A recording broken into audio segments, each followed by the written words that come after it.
تو میرا مطلب یہ کوئی بڑی بات نہیں ہے، اتنی ایکسپورٹ پاکستان کے اندر کم از کم کو 5,000 لوگوں کی ہوگی، بلکہ شاید اس سے بھی زیادہ کی ہو۔ یہ کوئی اتنی بڑی بات نہیں ہے کہ اتنے غرور میں آ جایا جائے جتنے غرور میں آپ ہیں یا آپ کے صاحبزادگان ہیں۔ تو اس لیے میں بڑی عرض کر کے کروں، کچھ وقت جو سخت ہوتا ہے نا وہ نیوی ڈال کے نکال لیتے ہیں، سر نیچے ہو جائے تو کوئی حرج نہیں ہوتا۔ اللہ ویسے بھی جھکے ہوئے سروں کے اوپر کرم کرتا ہے، ٹھیک ہے، اور وہ عاجزی کو پسند کرتا ہے۔ کبھی عاجزی بھی اپنا کے دیکھیں۔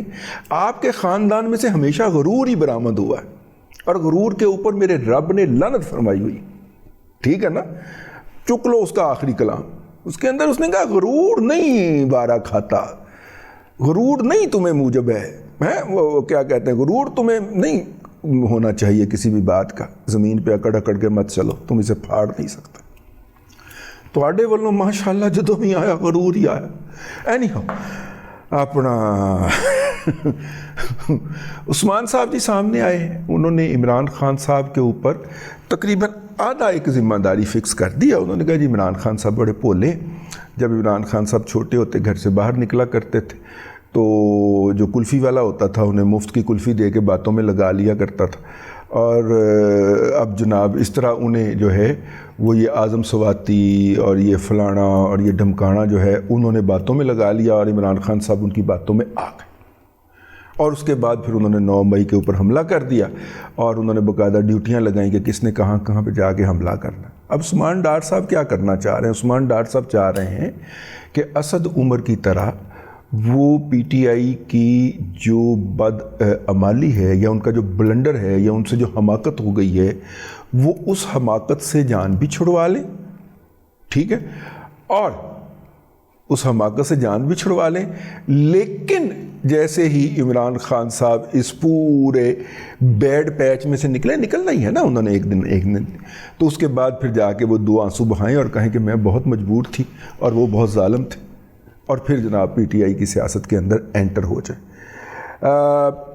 ایک بات آپ نے ٹیکنیکلی نوٹ کرنی ہے، کسی نے اس کو ڈسکس نہیں کیا، جب سائفر کیس میں سے جناب اسد عمر صاحب کا نام نکلا ہے تو تب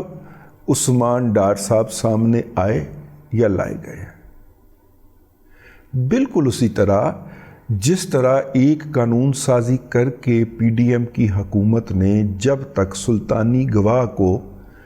پروٹیکشن نہیں دی، اعظم خان صاحب سامنے نہیں آئے سائفر کیس کے اندر، جب وہ پروٹیکشن دے دی، قانون پاس ہو گیا، صدر نے اس کے اوپر دستخط کر دیے، وہ آفیشیل گزٹ کے اندر نوٹیفائی ہو گیا، تو پھر ہمیں ایک تصویر جاری کی گئی، ظاہر ہے وہی جاری کرتے ہیں کہ جناب اعظم خان صاحب نے جا کے بیان ریکارڈ کروا دیا ہے 161 کا اور 164 کا، پھر ہمیں اور آپ کو وہ تصویر یا ویڈیو جاری کی گئی، لیکن وہاں پہ کسی میڈیا والے کو آنے کی اجازت نہیں تھی، یہ ایگریمنٹ کا یا ڈیل کا حصہ تھا، ورنہ تو میرا مطلب ہے اعظم خان کو اگر صرف ایک اعزاز سید ہی ٹکر جاتا تو اس کی تو آتما رول گئی تھی نا، بھئی اعظم خان گھر سے یا عدالت سے نکلے بیان دے کے، اب آپ کو تصور کریں ذرا، سامنے 2 بندے کھڑے ہوئے ہیں، 2 مچھندر حضرات کھڑے ہوئے ہیں، میں پیار سے کہہ رہا ہوں 2 مچھندر حضرات کھڑے ہوئے ہیں، ایک کا نام مطیع اللہ جان ہے، دوسرے کا نام اعزاز سید ہے،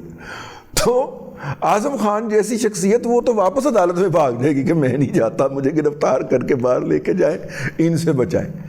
تو اس کو پورا اہتمام کیا گیا، جب جس دن وہ جس وقت جس عدالت میں پیش ہوتا تھا وہاں پہ بھنک بھی نہیں پڑھنے دی جاتی تھی، صرف تصویر اور یا چھوٹی سی ویڈیو جاری کر دی جاتی تھی کہ وہ آئے اور انہوں نے بیان ریکارڈ کروایا اور چلے گئے، لیکن اعظم خان صاحب کے اس وقت انہوں نے بیان ریکارڈ کروایا جب ان کی قانون سازی ہو گئی، جیسے ہی اسد عمر صاحب کا نام نکالا گیا سائفر میں سے، اس کے بعد عثمان صاحب جو ہیں انہوں نے آنے کا فیصلہ کیا۔ اب تک کی جو اطلاع ہے اس کے مطابق ان کے بعد فرق حبیب صاحب بھی ہیں، اور وہ کوئی پنڈی کے بھی کوئی صاحب ہیں جن کی ضمانت بھی ہو گئی ہے، بغیر پیش ہوئے وہ گرفتار تھے، ان کی ضمانت ہو گئی ہے، وہ ہر ٹی وی چینل کے ہر پروگرام میں بیٹھے ہوتے تھے پی ٹی آئی کی نمائندگی کے لیے، ٹھیک ہے، وہ صاحب جو ہیں وہ بھی پریس کانفرنس کرنے کے لیے تیار ہیں، لیکن ادھر جنہوں نے بکنگ دینی ہے نا پریس کانفرنس کی، وہ کہتے ہیں کہ نہیں ابھی آپ ٹھہرے، وہ بے چین ہے بیچارے پریس کانفرنس کرنے کے لیے۔ تو بہرحال کہا جا رہا ہے جس سے عمران خان صاحب کے ارد گرد جو ہے وہ دائرہ جو ہے وہ رسہ جو ہے وہ مزید سخت ہو گیا۔ میں اس سے اختلاف کرتا ہوں۔ اب جتنے اس طرح کے کریکٹر اس میں گھساتے جائیں گے، کیس لمبا ہوتا جائے گا اور اس کا نتیجہ نہ تو متوقع نکلے گا نہ اتنے وقت پہ نکلے گا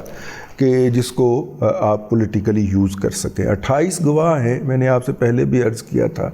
کہ 28 گواہ ہیں، ڈے ٹو ڈے ہیئرنگ بھی کریں تو 2 مہینے لگتے ہیں اس کے اندر، جبکہ قانون کے اندر لکھا ہوا ہے کہ 30 دن کے اندر اندر فیصلہ ہو جانا چاہیے۔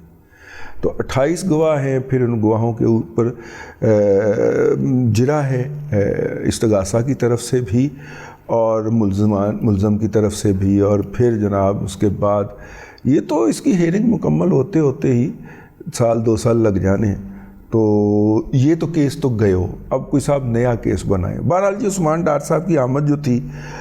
اس کا اچھا کریڈٹ کلیم کر لیا۔ اب امید ہے کہ اگلی دفعہ جب حافظ صاحب لاہور تشریف لائیں گے اور میاں عامر صاحب جو ہیں وہ پہلی صف میں جا کے بیٹھیں گے تو حافظ صاحب میاں عامر صاحب کے ساتھ وہ نہیں کریں گے جو انہوں نے پچھلی دفعہ کی تھی۔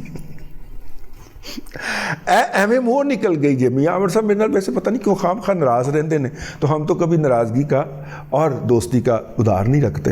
تو میں کہ ویسے ہی ذرا آئیڈیا آ گیا کہ اس دفعہ انشاءاللہ ان کی وہ بےزتی نہیں ہوگی جو پچھلی دفعہ حافظ صاحب کر کے گئے تھے، اور میاں عامر صاحب کو کہنا پڑ رہا تھا کہ لگتا ہے کہ یہ سارا فنکشن میری بےزتی کرنے کے لیے ہی سجایا گیا ہے۔ اپنا کامران شاہد صاحب نے اتنی اعلیٰ پرفارمنس دی ہے، اتنی اچھی کارکردگی دکھائی ہے کہ اب ہو سکتا ہے کہ میاں صاحب کو کرسی جو ہے وہ حافظ صاحب کے ساتھ سٹیج پہ ہی دے دی جائے۔